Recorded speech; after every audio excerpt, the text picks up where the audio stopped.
اگر تم اداس ہو، بہت پریشان ہو، ہر رشتے سے بھروسہ اٹھ گیا ہے تمہارا، اعتماد بری طرح سے ٹوٹا ہے، تمہیں زندگی سے نفرت ہونے لگی ہے، تمہیں یوں لگتا ہے تمہارے پاس جینے کی کوئی وجہ نہیں بچی،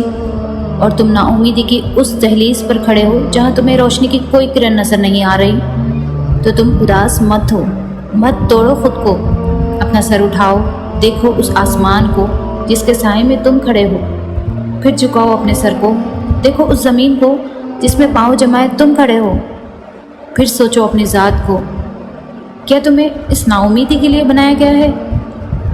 تم کیوں نہیں اس سے بات کرتے جس نے تمہیں بنایا ہے؟ تم کیوں نہیں اس سے اپنا حال بیان کرتے جو تمہاری حالت بہتر کرے گا؟ تم کیوں پریشان ہوتے ہو جبکہ یہ جہاں اسی کا ہے؟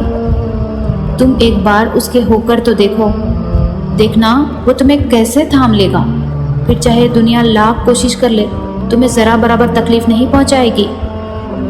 تم اس خدا سے رابطہ تو کرو، تم اس سے واسطہ تو رکھو